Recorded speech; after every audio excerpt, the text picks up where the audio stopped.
જય સ્વામિનારાયણ. કેરીની સિઝનમાં આપણે જુદા જુદા પ્રકારના અથાણાં બનાવતા હોઈએ છીએ. એમાં પણ જો ખટુંબરાનું મળી જાય તો મજા જ પડી જાય. તો આજે હું તમારી સાથે મારી રીત પ્રમાણે ખટુંબરાનું ગળ્યું અથાણું બનાવવાની રીત શેર કરું છું. આ અથાણું એટલું ટેસ્ટી બને છે કે જો તમે એક વખત બનાવ્યું તો એને ફરી બનાવશો જ. ખટુંબરાનું અથાણું બનાવવા માટે અહીંયા વજનમાં મેં 100 ગ્રામ ખટુંબરા લીધેલા છે. ખટુંબરામાંથી જે ખરાબ ભાગના ખટુંબરા હોય છે તેને બહાર કાઢી લેવાના છે અને ત્યારબાદ એને આપણે પાણીથી ધોઈ લેવાના છે.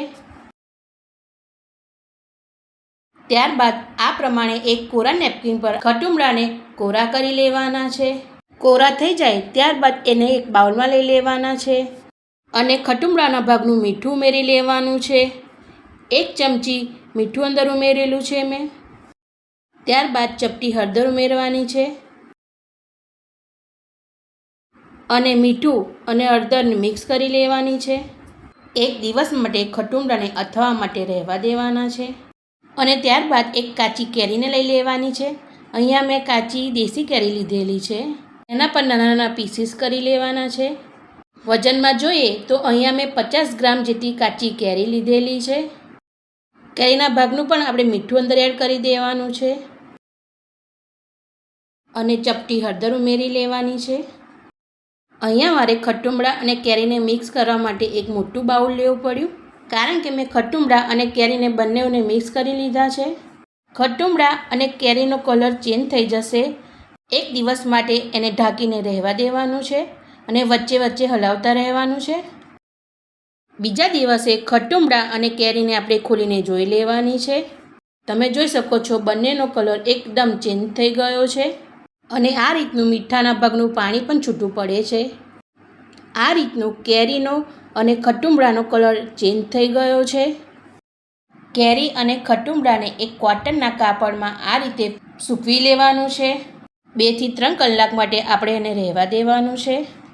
આ પ્રમાણે સુકાઈ જાય એટલે એને એક બાઉલમાં લઈ લેવાનું છે અને ગળ્યું અથાણું બનાવવા માટે ગળ્યા અથાણાનો મસાલો કરી લેવાનો છે. મેં ગળ્યું અથાણું બનાવ્યું છે.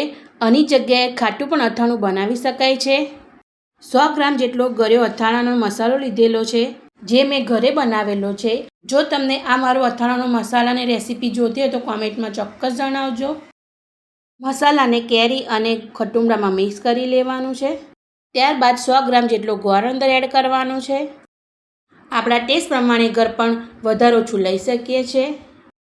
તેને પણ પ્રોપર મિક્સ કરી લેવાનું છે.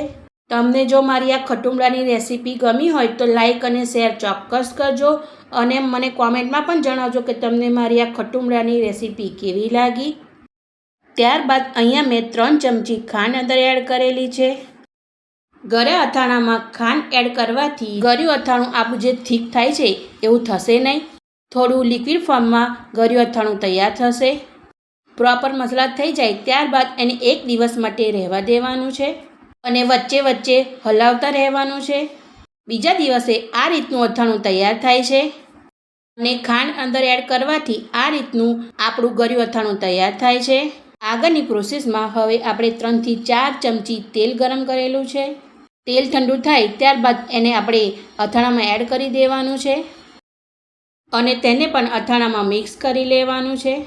તો તૈયાર થઈ ગયું છે આપણું ખટુંબરા અને કેરીનું ગળ્યું અથાણું. આ અથાણું રોટલી, ભાખરી, પરોઠા, થેપલા સાથે ખાવાથી ખૂબ જ ટેસ્ટી લાગે છે અને ખીચડી સાથે ખાવાથી પણ ખૂબ ટેસ્ટી લાગે છે. Thank you for watching.